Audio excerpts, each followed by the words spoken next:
Sir काफ़ी चीज़ें sir हुई हैं। ज़ाहिर है ये एक डेवलपिंग चीज़ है और हमारा फ़र्ज़ है कि हम इसके अंदर अपने ऑडियंस को आगाह रखें। तो सर डिफेंस मिनिस्ट्री की तरफ ख्वाजा आसिफ साहब ने और दीगर और लोगों ने फिर ये एक जवाब दिया कि जो वहाँ पे इंडिया में एक माहौल बना हुआ है कि जी हम ये कर देंगे वो कर देंगे, इंडियन मीडिया उनकी गवर्नमेंट जो है उसके ऊपर जवाब ये कि हमारा बड़ा प्रोपोर्शनल रिस्पॉन्स होएगा, तो इसलिए इस चीज़ से आप थोड़ा सा दूर ही रहें। जो हमेशा से हमारा एक स्टांस है कि कोई ज़रूरत नहीं है इस किस्म की चीज़ करने की जब तक आपके पास इस किस्म के हक़ाइक़ मौजूद नहीं है जो ये चीज़ कहते हैं कि जी कोई खुदा न खास्ता ये किसी एक जगह से प्लान होके हुआ है। अभी तक तो इसके ऊपर उन्होंने खुद नहीं बताया। दूसरा एक ओपन ऑफर है पाकिस्तान की तरफ से कि जी इसके अंदर जो इन्वेस्टिगेशन करनी है अगर एक न्यूट्रल लेवल पे हो सकती है तो पाकिस्तान उसके अंदर भी हिस्सा डालने को तैयार है कि इन्वेस्टिगेट करके हम भी बता सकते हैं आपको कि ये सारा कुछ कैसे हुआ है। हम अपनी इंटेल शेयर कर सकते हैं। ये भी एक अच्छी एक मुस्बत एक चीज़ है जो हमने ऑफ़र की है।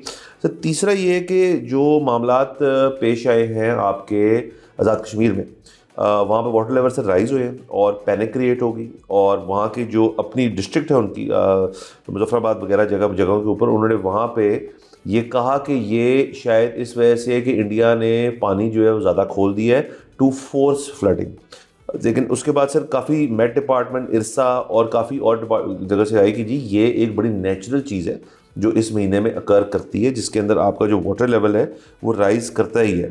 तो झेलम जो रिवर है सर तकरीबन सर 50,000 क्यूसेक्स तक पहुंच जाता है इस दौरान और इस वक्त एज ऑफ अप्रैल 26 47,000 क्यूसेक्स जो है उसके अंदर है। तो ये तो लो लेवल फ्लडिंग की वैल्यू बनी, वो तो 75,000 से लाख क्यूसेक अगर हो तो तब जाके वो चीज़ होती है। अलबत्ता ऑब्वियसली सर जिस किस्म का माहौल क्रिएट हुआ है उसके अंदर एक पैनिक मोड तो है, लेकिन जो ग्लेशियर मेल्टिंग है और जो बारिशों का सिलसिला है उसकी बेसिस पे ये कहा जा रहा है कि ये वाटर लेवल जो है उसकी बेसिस पे और जो लेवल ऊपर गया था वो अब कंट्रोलेबल लेवल पे वापस आ गया है। ये अब तक की हम रिपोर्टिंग कर रहे हैं जो कि है, तो वहाँ पे कोई क्राइसिस है नहीं। लेकिन ऑब्वियसली जिस तरह इंडियन मीडिया इसको प्रपोर्ट करता है, जिस तरह यहाँ पे भी किसी किस्म की एक पोजीशन क्रिएट लोग कर लेते हैं कि देखिए जी उन्होंने कर दिया जो करना था, ऐसा नहीं हो।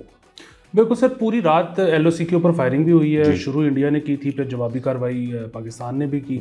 अच्छा देखिए, हम तो जो है ना मतलब पाकिस्तान की हुकूमत की भी तनकीद करते हैं जहां बनती है, लेकिन 2019 से लेकिन अगर आप अभी तक देखें ना तो जितने भी ऐसे वाक़यात हुए हैं पाकिस्तान ने रिस्पॉन्सिबल किरदार अदा किया। और मैं पिछले एपिसोड में भी ये कह रहा था कि इंडियन हुकूमत से मसला नहीं है, उसकी वजह ये है कि अच्छा जी इंडियन हुकूमत ठीक नहीं है, कोई बात नहीं, ये हुकूमत ठीक नहीं है, 4 साल बाद इलेक्शन होंगे फिर बेहतर आ जाएगी, या 8 साल बाद बेहतर आ जाएगी। जो रॉट है ना इंडिया का वो ज़्यादा डीप है, वो सोसाइटल लेवल पे है।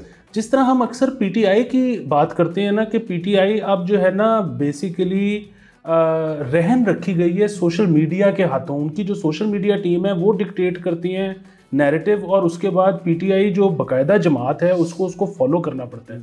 अब ऐसे लग रहा है कि इंडिया के साथ ये हो रहा है कि उनके जो लोग हैं वो फॉर सम रीज़न बहुत जंगजू टेंडेंसीज उनके अंदर आ गई हैं, और हुकूमत इस तरह के बहाने उनके साथ कर रही है कि अच्छा पानी रोक लेते हैं जो कि 10 साला मंसूबा है, ऐसे कर लेते हैं वैसे कर लेते हैं, लोग कह रहे हैं जी जंग कर दें। तो ये बड़ा इसको जो है ना देखने की ज़रूरत है। जाहिर है इसमें अगर हम थोड़ा सा डीप जाएँ तो उसकी वजह समझ में आती है, इंडिया पावरफुल हो रहा है, बेसिकली इकॉनमी उनकी जो है वो राइज़ कर रही है।